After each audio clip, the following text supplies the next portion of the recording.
All right, so now here comes one of my favorite sections, and who knows if it'll be yours? We'll find out.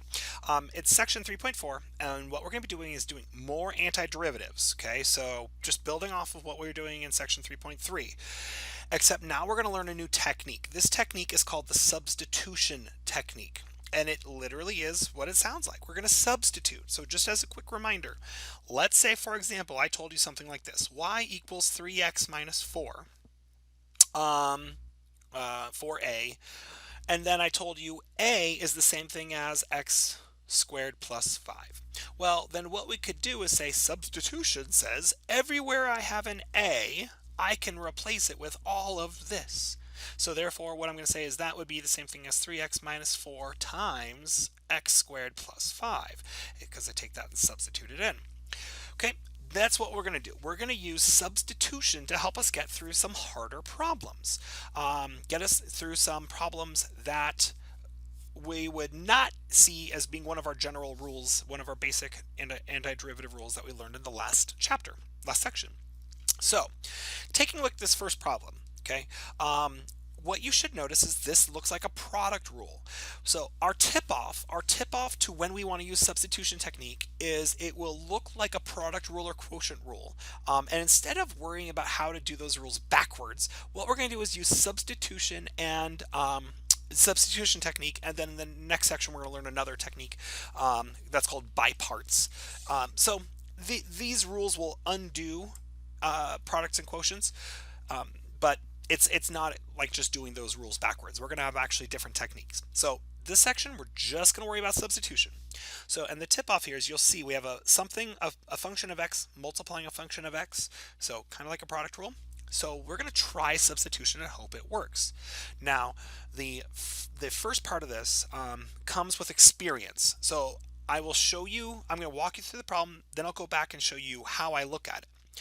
So the first thing I'm going to do is take this piece of the problem right here, and I'm going to say let u equal x to the 7th minus 4. All right, so what that's saying, and it wouldn't make sense to do it right now, but what that's saying is I'm going to make this problem look easier. I'm going to make this problem a little more simple by everywhere I have an x to the 7th minus 4, I'm going to replace that with u. So do you see what I just did is took something that looked really hard, something that would have required, if I wanted to multiply this through, it would have been x to the 7th minus 4 times x to the 7th minus 4 times x, because it's raised to the 9th, it would have been really big. So what I did is just replaced it with a u, which makes it much smaller, much easier. But the problem here is we are doing our integration with respect to x. So I can't have a mixture of u's and x's. I need to have only one variable. So what I'm going to do is come up with an equation that lets me get rid of the dx. So, and how I do that is I just simply take a derivative of the thing that I just created, the u is equal to. So what I'm going to do is do the derivative of the left-hand side. So the derivative of u would be du. And then on this side, I'm going to do the derivative of this. So let's see, this would be the normal derivative rules. So bring the 7 out to the front.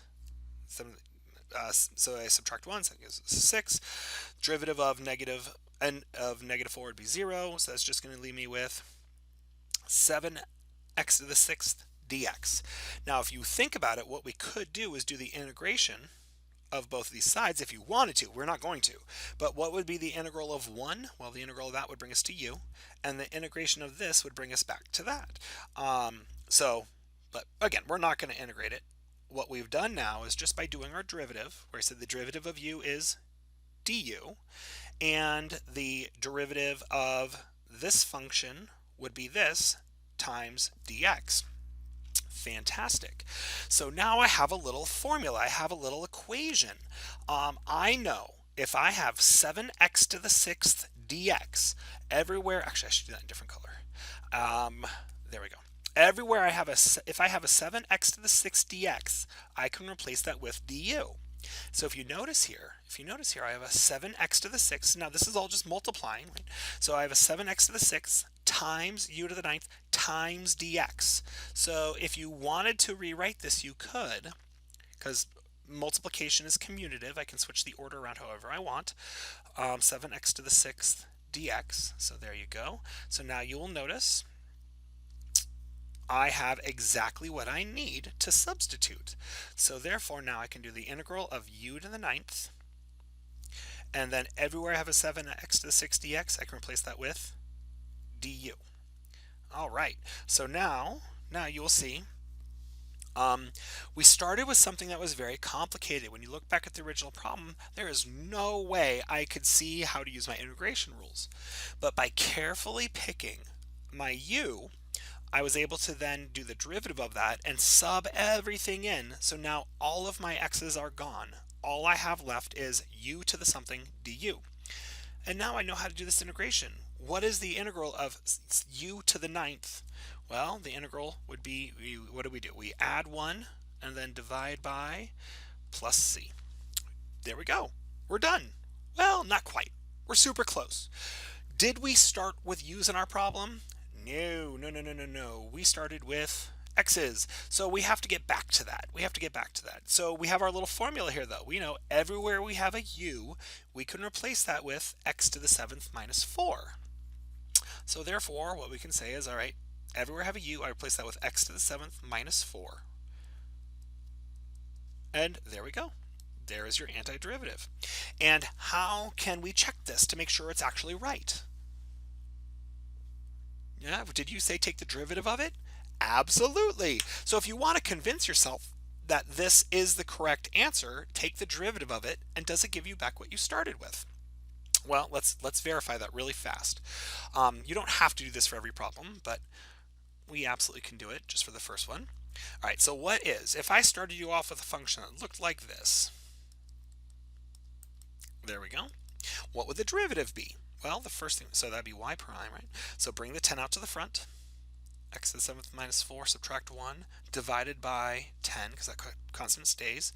And then don't forget the chain rule. We did the derivative of the 10, now we have to do the derivative of the junk. So the derivative of the inside would be what? 7x to the 6th, and then derivative of negative 4 is 0, plus 0.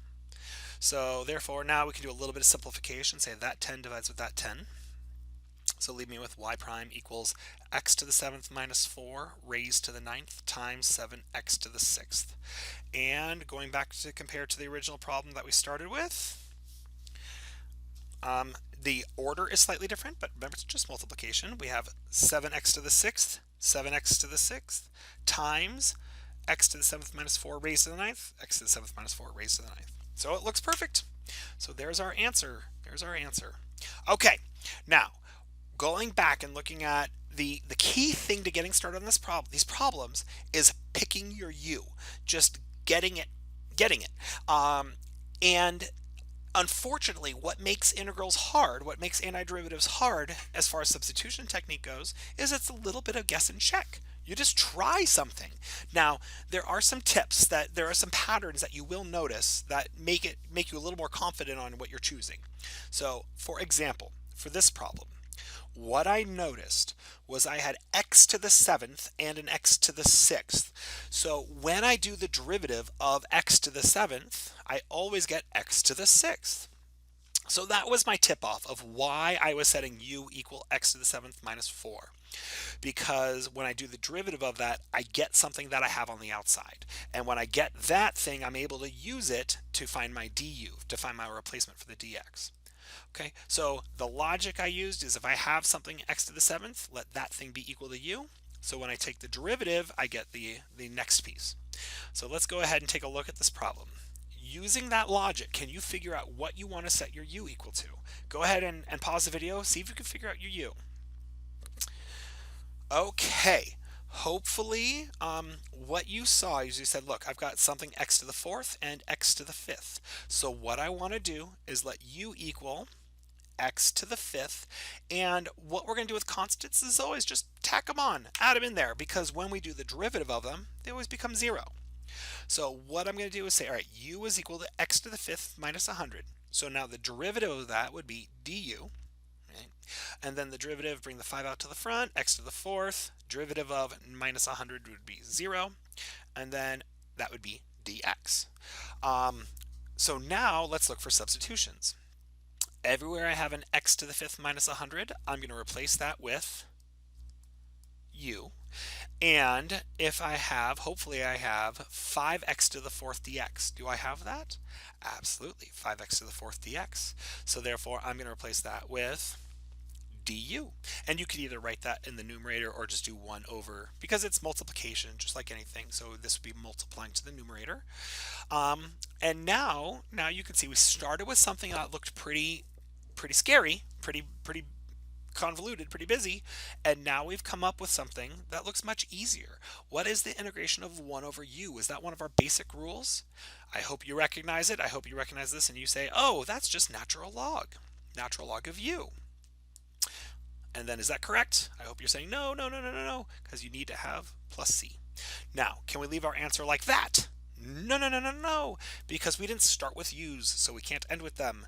We need to sub in. Everywhere we have a u, I'm going to replace that with x to the fifth minus 100 plus c. And there's your answer. All right, so substitution technique. The hardest part of it is just getting confident enough to pick your u. Once you've got that, it usually gets a little easier. So, oh, and then something I want to point out about this problem. Sometimes students say this is 1 over x to the fifth minus 100. Well, notice if we're substituting, I can just pick a piece. I don't have to worry about the algebra portion of it. I just have to pick a piece of it and say, if I have an x to the fifth minus 100, I can replace that with a u, whether it be in the denominator. So, okay, so it's x to the fifth minus 100 in the denominator. So it's u in the denominator. We can do that. So look at this problem here and see if you can pick. The idea here is you want to pick something so when you take the derivative of it, the answer is in the problem. So take a gander at it, pause the video if you want, and see what you come up with. Okay, what I'm seeing when I look at this is I'm seeing I've got natural log. I see natural log. That jumps out at me. And whenever I have natural log, I'm saying, all right, the derivative of natural log, when I do the derivative of this, it's 1 over x. So what I'm saying is, do I have a 1 over x floating around in this problem? And I absolutely do. We have one right there, don't we? So letting u equal the natural log of x seems like a really good idea, because then the derivative of it is 1 over x dx. So let's build our pieces. So everywhere I have a natural log, I'm going to replace that with u. And whoops, didn't mean to do that. And back to our lesson. There we go. Everywhere I have a 1 over x times dx, I'm going to replace that with du. So notice right here I have a 1 over x times dx. So substitution says, okay, the denominator, the natural log, would just be u, right? And then, if first, there might be some people in here who are a little uncomfortable. So let me actually rewrite this, see if you buy it. There you go. Do you buy that rewrite? So, because it's all multiplication, so we can break up the order however we want. So it's 1 over natural log, and then it's also 1 over x. So if I multiply this, it gives me back what I started with, right? So now you can see we have 1 over x dx there, and then I've got natural log there. So therefore, now the substitution would bring me to something pretty nice. The substitution would bring me to 1 over u times du. All right, so now, again, you should hopefully realize, hey, that's natural log again, right? So therefore, that's just the natural log of u plus c. And we know u is really the natural log of x. Oh, that's kind of freaky, but we'll do it. So what does that give me? The natural log of x plus c. So just everywhere I have a u, replace with natural log of x, and there you go. Not too bad. All right, and there's our answer. And of course, you can verify this by taking the derivative, because it's always just the derivative of the outside, right? Y prime would be natural log. So that'd be 1 over the junk times the derivative of the junk. What's the derivative? So we did the outside part. So now what's the derivative of natural log? 1 over x. And how we multiply fractions, denominator multiplies to the denominator. So that gives me 1 over x. Come on. X times the natural log of x. And you can see that gives us what we started with. So this looks good. So, do you see how? The substitution technique.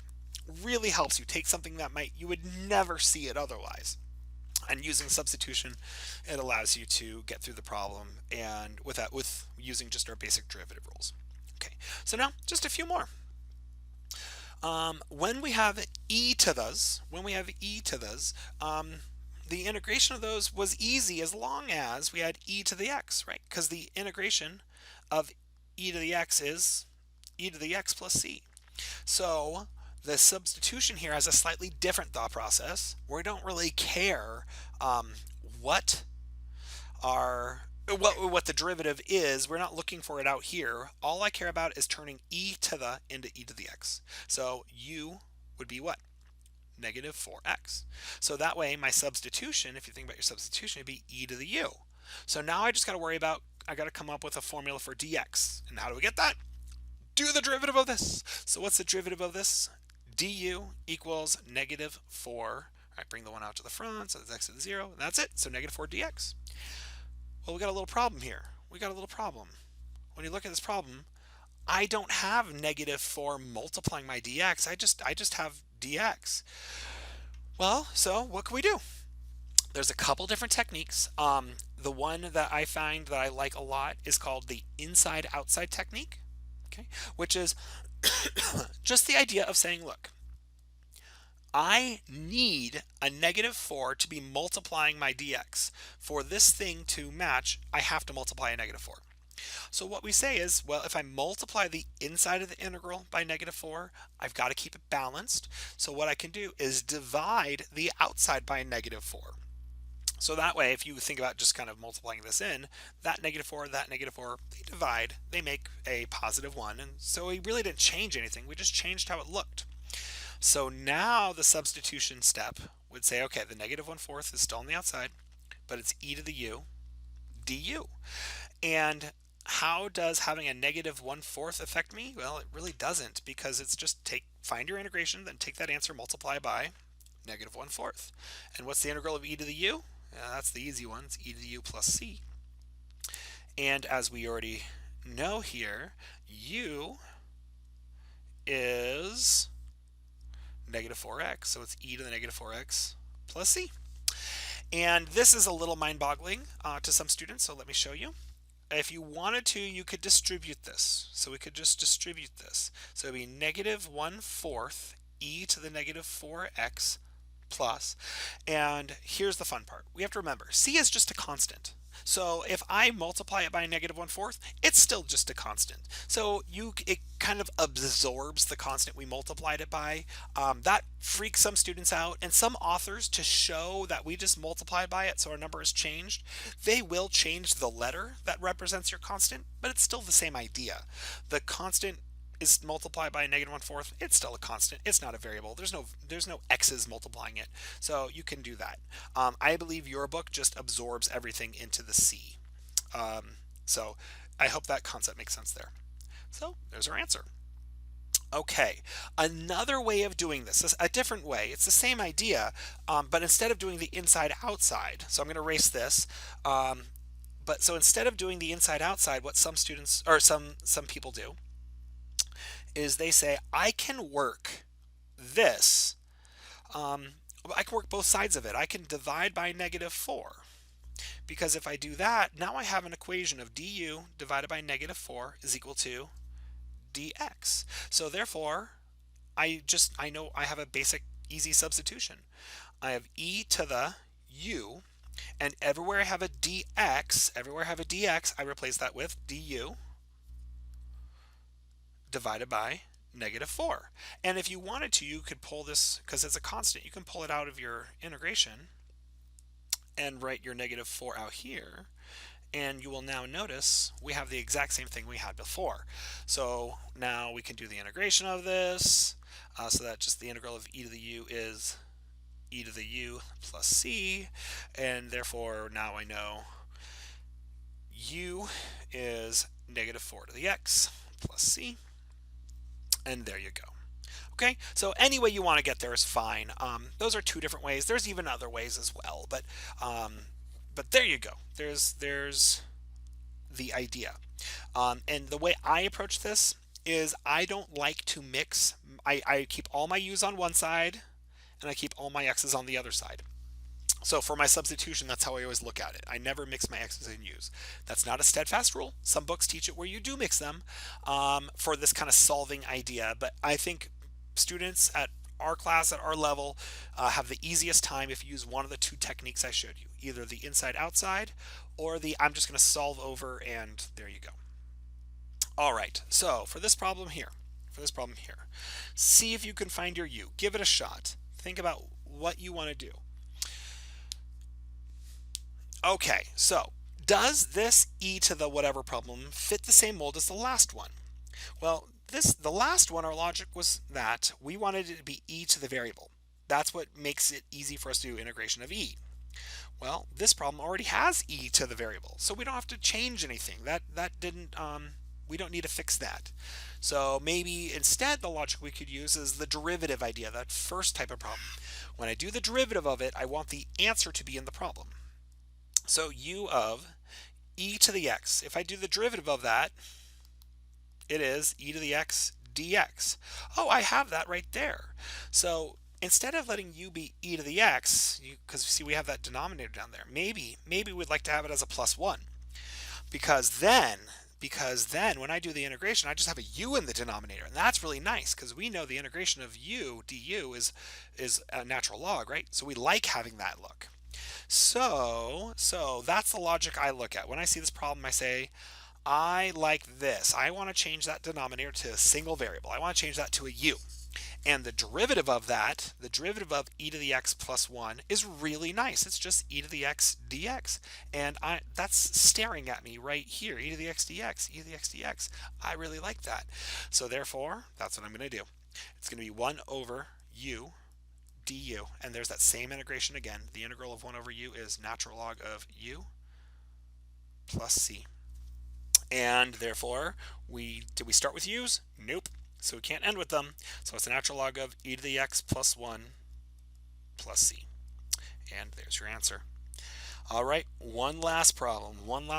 See if you can figure this one out. This one's a doozy. This one's a tough one. All right, so hopefully, let's see how you did. Hopefully you looked at this and said, I'm seeing natural log in a problem. And when I see natural log, I know the derivative of that. The derivative of natural log is 1 over x. And I have that here. So let's see.